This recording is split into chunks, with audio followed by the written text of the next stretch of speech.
नमस्कार। ये आकाशवाणी शिमला है। अब आप प्रभा शर्मा से प्रादेशिक समाचार सुनिए। भारत तिब्बत व्यापारिक संबंधों का प्रतीक अंतर्राष्ट्रीय लवी मेला शिमला जिले के रामपुर में आज शुरू हुआ। राज्यपाल शिव प्रताप शुक्ल ने मेले का विधिवत शुभारंभ किया। इस अवसर पर उन्होंने कहा कि सदियों से लवी मेले ने व्यापारिक मेले के रूप में अपनी पहचान कायम की है और मौजूदा समय में प्रदेश के सांस्कृतिक उत्सव के रूप में उभर रहा है। राज्यपाल ने कहा कि विभिन्न राज्यों से आए सांस्कृतिक समूह एक मंच पर देश की विविध संस्कृतियों का प्रदर्शन कर अनेकता में एकता की भावना का जीवंत उदाहरण प्रस्तुत करते हैं। राज्यपाल ने कहा कि लवी मेले से स्थानीय अर्थव्यवस्था को संबल मिलता है और प्रदेश की संस्कृति का संवर्धन भी होता है। उन्होंने मेले और त्योहारों को संजोए रखने में सरकारी प्रयासों के साथ साथ लोगों से सहयोग मांगा। शिव प्रताप शुक्ल ने मेले में सरकारी विभागों द्वारा लगाई गई विभिन्न विकासात्मक प्रदर्शनियों का भी अवलोकन किया। मुख्यमंत्री सुखविंदर सिंह सुक्खू ने कहा है कि राज्य सरकार ने व्यवस्था परिवर्तन से हिमाचल प्रदेश को आत्मनिर्भर बनाने का संकल्प लिया है।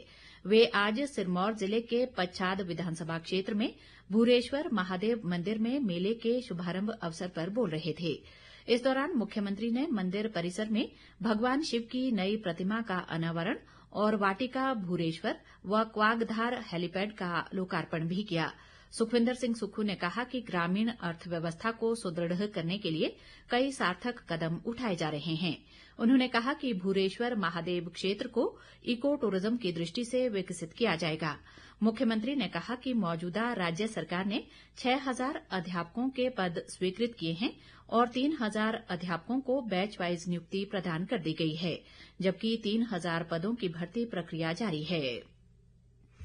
कृषि व पशुपालन मंत्री चंद्र कुमार ने कहा है कि प्रदेश सरकार शिक्षा के क्षेत्र में आधारभूत ढांचे को सुदृढ़ करने के साथ साथ शिक्षा की गुणवत्ता में सुधार पर विशेष ध्यान दे रही है। वे आज ज्वाली क्षेत्र के राजकीय उच्च विद्यालय करडियाल में 8 लाख रुपए की लागत से बने 2 कमरों का उद्घाटन करने के बाद स्कूल के वार्षिक समारोह में बतौर मुख्य अतिथि बोल रहे थे। चंद्र कुमार ने कहा कि प्रदेश में 850 शिक्षण संस्थानों को उत्कृष्ट शिक्षण संस्थानों में विकसित किया जा रहा है। राजस्व व जनजातीय विकास मंत्री जगत सिंह नेगी ने कहा है कि वर्तमान राज्य सरकार वन अधिकार अधिनियम 2006 के माध्यम से उपेक्षित वर्गों को भूमि का मालिकाना हक प्रदान करने के लिए प्रतिबद्ध है।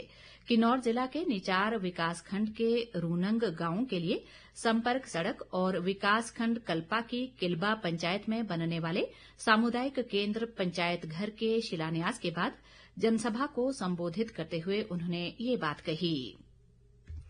शिक्षा मंत्री रोहित ठाकुर ने कहा है कि राज्य सरकार शिक्षा के क्षेत्र में बेहतरीन कार्य कर रही है, जिससे पिछले लगभग 2 वर्ष के कार्यकाल में हजारों शिक्षकों के पद भरे गए हैं। वे आज जुब्बल कोटखाई नावर विधानसभा क्षेत्र के ठाकुर रामलाल स्वर्ण जयंती उत्कृष्ट राजकीय वरिष्ठ माध्यमिक पाठशाला जुब्बल में खंड स्तरीय बाल मेले में बोल रहे थे।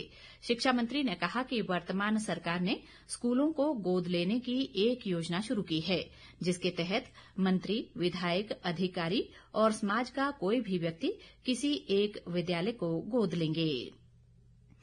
आयुष व खेल मंत्री यादविंदर गोमा ने जयसिंहपुर विधानसभा क्षेत्र के हारसी में 35 लाख रुपए से बनने वाले पंचायत भवन की आज आधारशिला रखी। बाद में जनसभा को संबोधित करते हुए उन्होंने विभाग को पंचायत भवन का कार्य समयबद्ध पूरा करने के निर्देश दिए। यादविंदर गोमा ने कहा कि हारसी में बस अड्डा, बस डिपो और वर्कशॉप बनाने के लिए पहली किस्त के रूप में 2 करोड़ रुपए जारी कर दिए गए हैं। उन्होंने लोगों को आश्वासन दिया कि इन योजनाओं को वर्तमान सरकार के कार्यकाल में पूरा कर लिया जाएगा। भाजपा के पूर्व महामंत्री व विधायक त्रिलोक जम्वाल ने कहा है कि पूर्व विधायक बंबर ठाकुर सुर्खियां बटोरने के लिए उन पर झूठे और मनगढ़ंत आरोप लगा रहे हैं। शिमला से जारी एक बयान में उन्होंने कहा कि पूर्व विधायक ने जो उनके ऊपर तथाकथित लेन देन में संलिप्त होने के आरोप लगाए हैं, उनकी वे जांच करवा सकते हैं। त्रिलोक जम्वाल ने कहा कि विधानसभा चुनाव में हार और सरकार में कोई ओहदा न मिलने से बंबर ठाकुर बौखलाहट में तथ्यहीन आरोप लगा रहे हैं। इसी के साथ ये समाचार बुलेटिन समाप्त हुआ। नमस्कार। है।